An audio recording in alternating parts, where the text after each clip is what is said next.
Estoy conectada con el padre Carlos María Gali porque, bueno, queremos hablar con él. Él es miembro de la Academia Pontificia de Teología y ha escrito mucho, ha conocido mucho al Papa Francisco. ¿Qué tal, padre Carlos? ¿Cómo le va?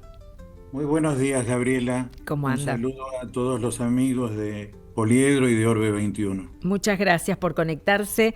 Sabemos que es una semana difícil, ¿no? Para todos nosotros, pero es lindo poder hablar de Francisco en esta clave de tomar mínima distancia y entenderlo aún más, ¿no? Lo hemos seguido a lo largo de todos estos años y incluso antes de que sea Papa, pero está lindo que cuando yo pensaba esta mañana, a ver si comparte conmigo, hoy todo el mundo habla de Francisco, en todos lados, que nosotros podamos también desde nuestro lugar decir todo lo que queremos decir o todo lo que tenemos para decir, que es mucho, sobre él. ¿Qué le parece? Hagamos una cosa así, ¿no es cierto?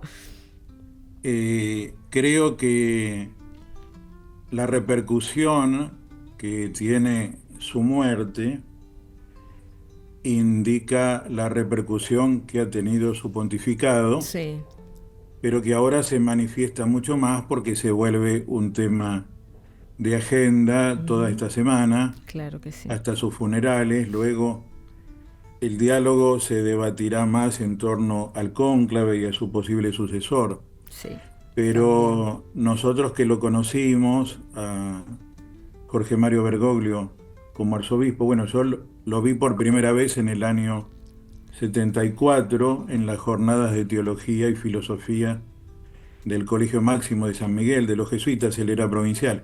Claro. Pero lo empecé a tratar más a partir del año 86 y luego cuando vino de auxiliar de Buenos Aires, ni que hablar los 15 años que fue nuestro arzobispo. Claro. ¿Qué le parece, padre, si arrancamos por el principio y el signo que implica, o el gesto de Jorge Mario, que implica haber tomado el nombre de Francisco para su pontificado? Bueno, un papa jesuita que toma el nombre del fundador de los franciscanos. Claro. Ya indica algo que tiene que ver con una posición muy de fondo del Papa Francisco, que es buscar el encuentro de los opuestos mirando hacia adelante. Pero acá es importante porque el nombre Francisco, que evoca a San Francisco de Asís, Ujú. junto con el sentido más general, que él fue llamado el otro Cristo del medioevo, Sí, y que su misión fue reparar su casa, o sea, servir a la reforma de la iglesia, tiene al menos tres grandes significados que tienen que ver con tres desafíos del mundo actual y con tres prioridades del pontificado de Francisco. El primero es los pobres. claro. San Francisco, se dice, se casó con la señora pobreza y el amor a los pobres impregnó de entrada su vida y luego su orden. Claro. En segundo lugar, la paz.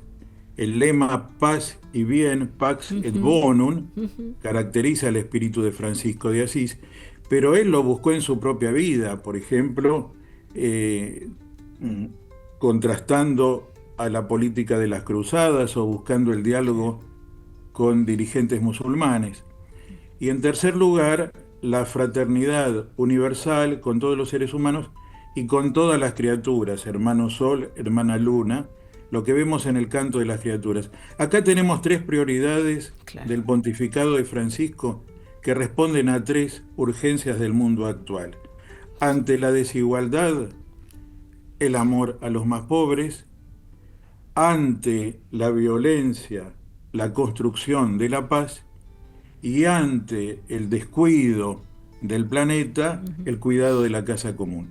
Sí, Sí, incluso pensaba, padre, cuando comentábamos esto, que inmediatamente después de que él anunció, ¿no?, que se iba a llamar Francisco, algunos pensaban, bueno, es por Francisco Javier, ¿no? Y él dijo, no es por Francisco Javier, es por Francisco de Asís, y dejó bien clara esa posición.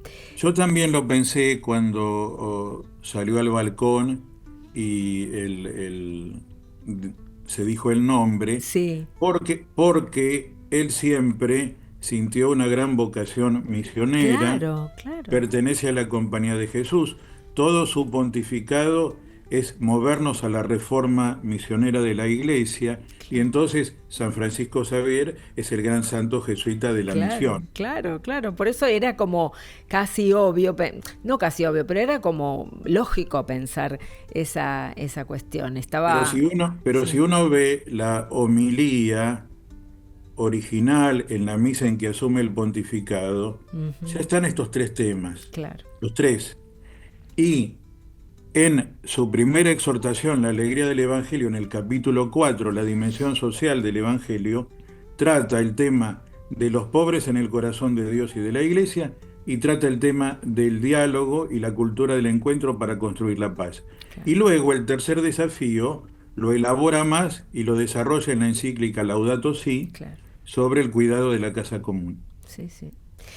¿Cómo podríamos definir hoy el estilo pastoral del Papa Francisco? ¿Cómo le gustaría al padre Carlos definirlo o contarlo?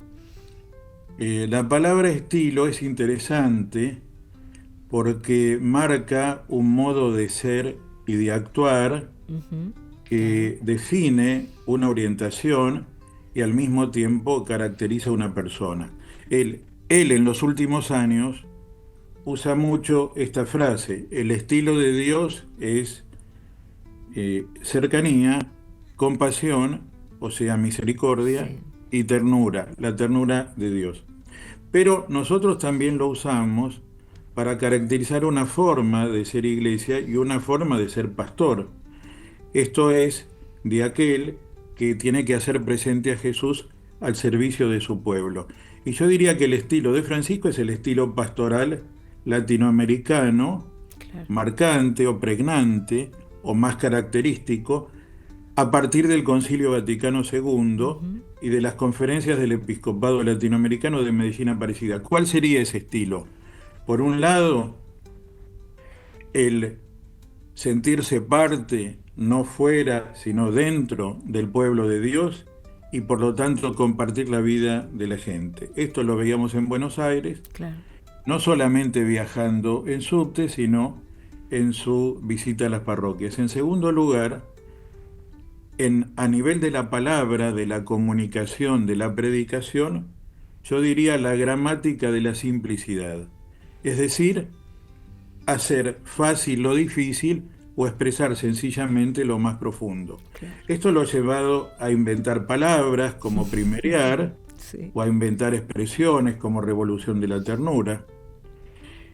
Y en tercer lugar, en lo que es el trato con los demás, hemos visto aquí un papa muy parecido a San Juan XXIII, Claro. es decir, el papa del cariño y del afecto que se abraza con todos. El abrazo, eso que hemos revalorizado en tiempo de pandemia, a tal punto que en algunos países había un día en la semana libre de la cuarentena para poder abrazar a otro. El abrazo, que designa el afecto expresado en el cuerpo, en la cercanía, en el saludo.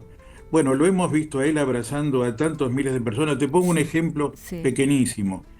El 9 de diciembre, que fue la última vez que yo hablé a solas con él, luego teníamos una reunión de teólogos y teólogas de todo el mundo, 450 personas, sí.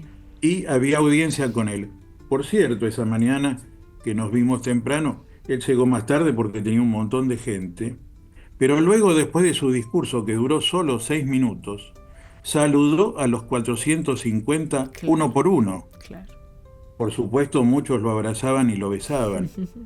Y yo pensaba, ya estamos con mucho frío en Roma, está lloviendo, la cantidad de bichitos que le Sí, vamos a a llevar. transmitir los 450.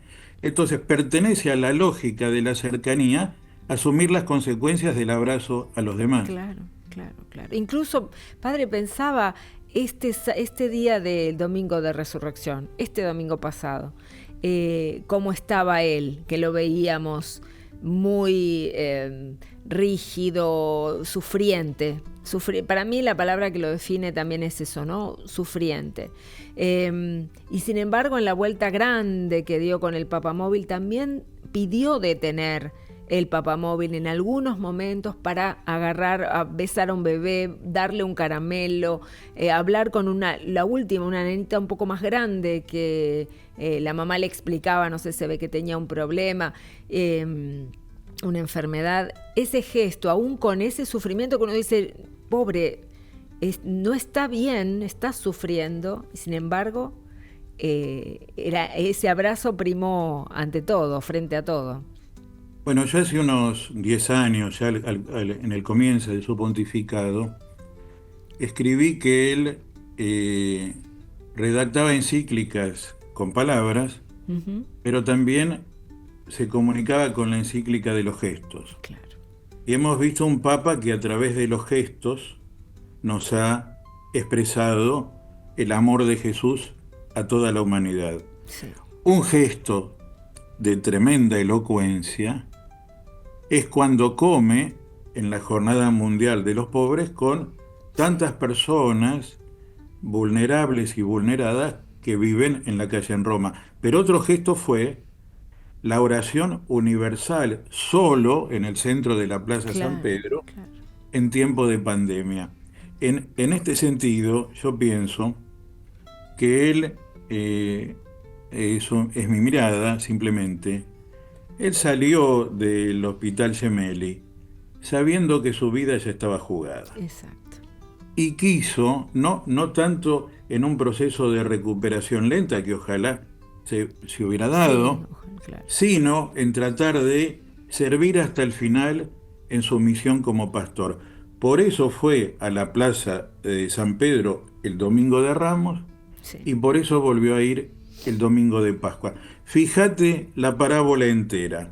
Ujú. Él asume y ese día, ante el pueblo reunido en la plaza, él dice, obispo y pueblo juntos. Sí, Dice, han elegido un papa del fin del mundo, yo digo un papa del sur del sur. sí, Pidió al pueblo que rece por él y hizo rezar el Ave María y no como era costumbre una antífona mariana que sabían pocos. claro. Acá el Ave María lo sabemos Lo todos. sabemos todos. Eso que empezó su pontificado con el pueblo o con la gente de todo el mundo en la plaza, terminó así su pontificado el domingo de Pascua, con un saludo y la bendición.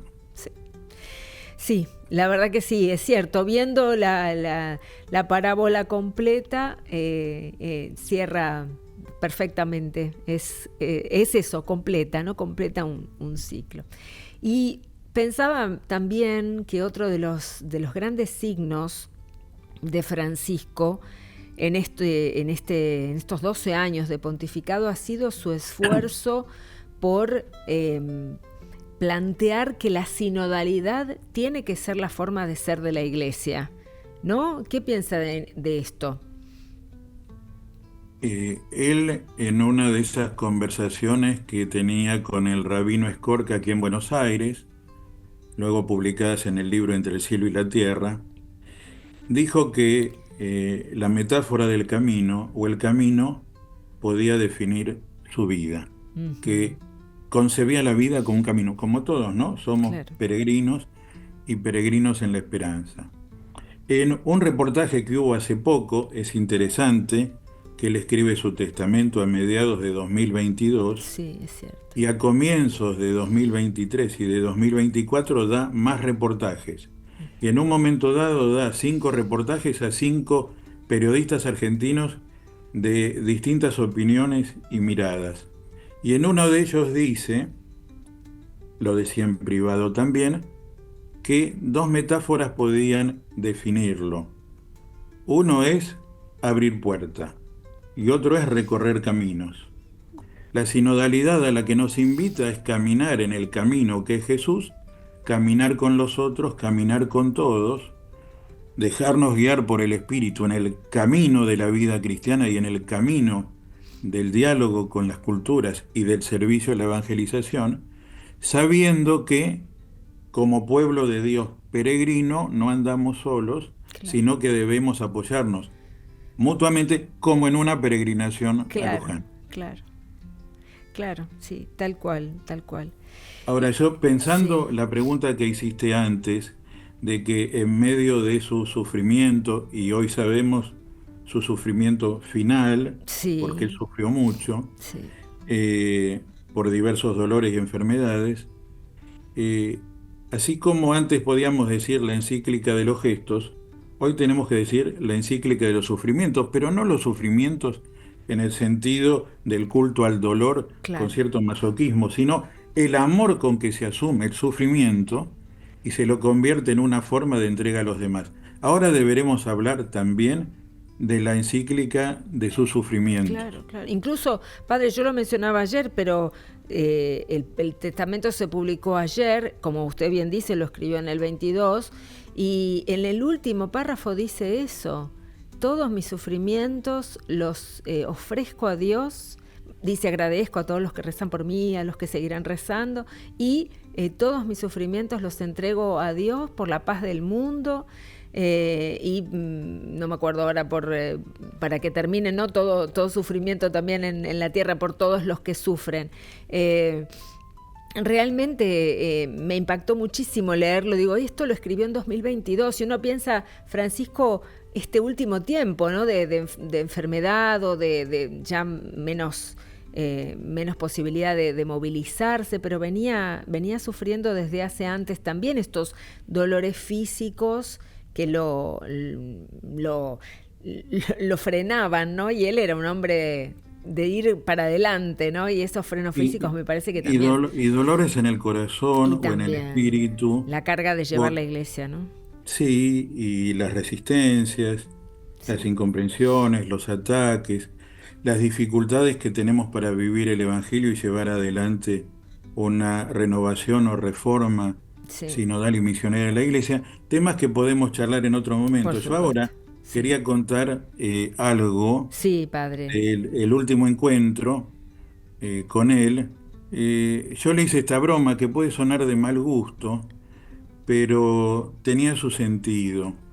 En 2023, Sí, en 2022, cuando tuvimos reunión todos los teólogos que estábamos acompañando el proceso sinodal, y luego estuvimos en las dos sesiones, ¿no?, del sínodo, sí. octubre de 23 y 24, y él venía de la operación de colon Ujú, y mal con la rodilla. sí, Yo le dije, bueno, te estás recuperando, no te mueras antes del sínodo, claro. o sea, de octubre del 23. Después puso una segunda sesión. Entonces, otra vez que lo vi, te dije, bueno, pero no te mueras Antes. antes de terminar la segunda sesión. Y terminado eso, y él, habiendo aprobado el documento final del sínodo y anunciando que no iba a ser una exhortación posterior, sino que iba a asumir lo que elaboramos entre todos, los sinodales y los peritos, el sínodo, el documento del sínodo, ahora es documento Sí. del sínodo y de Francisco. Bueno, ahí le dije, pero no te mueras antes del 8 de diciembre del 25, porque es la fiesta de la Virgen. Vos pusiste que va a ser el fin del jubileo. Y yo te digo, o recuerdo lo que sabemos, él sabe, van a ser los 60 años del Concilio Vaticano Claro. II y van a ser los 50 años del gran documento de Pablo VI sobre la evangelización, el anuncio del Evangelio, el Evangelio Nunciandi, papa al cual él le tiene devoción Claro, y documento que meditó y sobre el cual escribió toda la vida claro. y que inspiró la Evangelii Gaudium. Bueno, por lo visto no hizo caso y Dios tenía otros planes, tal vez más importante que llegar a fin del 25 o al 8 de diciembre, su Pascua, vivió su Pascua en la Pascua de Jesús, nada menos Exacto, que en sí, la celebración del misterio pascual. sí, totalmente. Y como un signo también, digo, por ahí me equivoco, pero un signo de para que todos, como dice él, decía él, estemos mirando o nos toque de cerca esta cuestión, porque el que está distraído o no tiene nada que ver con la iglesia, no se siente llamado o no cree o pertenece a otra religión, esto también le resuena, ¿no? Se me ocurre pensar que por ahí este tiempo nos permite entender a un Francisco que de verdad quería y quiere a todos. Eso es un signo muy importante de su pontificado. Yo pienso que sí, y me parece que algo que se nota en estos días en periodistas del mundo entero y también argentinos es que le llama la atención la dimensión de este todos, Sí. sobre el que, si quieren, podemos hablar en otro momento, la semana que viene. ¿Qué significa el todos? Porque nunca vieron que la Iglesia Católica, a la cual consideran parte, Ujú. y a veces una parte secundaria o cuestionable, en el Papa Francisco, pero en realidad en Jesús, en Claro. San Pablo, en San Francisco de Asís, en los papas anteriores, está al servicio de toda la humanidad y busca abrazar a todos los seres humanos con la misericordia de Dios en Cristo. Claro. Pero es un tema lindo y abierto sobre el cual debemos seguir reflexionando. Sí, sí, totalmente de acuerdo, porque muchas veces nos quedamos o yo lo vuelvo al principio. Con la Claro, frase, nos ¿no? quedamos eso o con una interpretación rápida, ¿no? Y es mucho más que todo eso y eso es lo que hoy por ahí a veces pasa en la prensa general, bueno, que no tienen por qué tampoco, no son exégetas de Francisco, pero está bueno que desde aquí podamos compartirlo más profundamente porque también él se lo merece. Nada menos que con usted, Padre Carlos, que ha compartido tanto con él y que ha trabajado tanto desde lo espiritual, desde lo intelectual, ¿no? Recordemos yo digo desde antes, pero profundamente en Aparecida y de allí en más, ¿no? Así que me parece que sería bueno hablar de eso en otros momentos, desde Te Aparecida para muestro, adelante. te muestro dos fotitos que Ay, son sí, por favor. en medio de saludos. Eh, Esta es más reciente Ay, porque sí.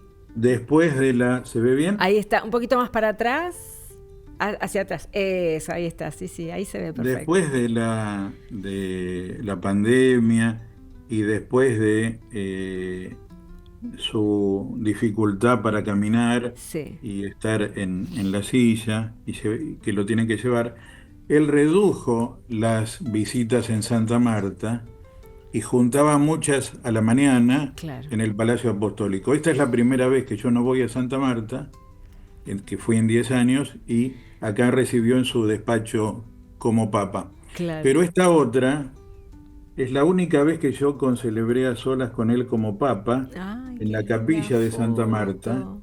He concelebrado en la plaza, como uno más siempre. Claro, sí. Pero acá estaba en una reunión de la Comisión Teológica Internacional, no me acuerdo si era 2014 o 2015, y él me dijo, ¿y mañana vas a venir a la misa? Le digo, mira, si puedo, sí, cómo no. No, te invito a concelebrar. Y le Oh, dijo a la hermana que preparaba todo que ya dispusiera las cosas para ese día. claro. Bueno, este es un abrazo litúrgico en la lógica de lo que venimos diciendo, el abrazo de Dios a todos, en este caso a través del testimonio de Francisco. Totalmente. Mejor cierre imposible, padre. Bueno, ¿Le parece que nos encontremos? Yo lo invito para que nos encontremos en otras próximas semanas y sigamos desglosando todo lo que, las claves del pontificado, la recepción del pontificado, bueno, todo lo que muchísimo podemos hablar de estos 12 años, del legado de Francisco también. Me parece que es muy rico y no se puede agotar en una pequeña entrevista. Así que lo invito formalmente, padre. con todo gusto, Gabriela, muchas gracias a vos, a Germán, y a todo el equipo de Poliedro y del canal. Un abrazo Muy enorme. feliz Pascua. Igualmente para Chau, usted. chau. Muchas gracias.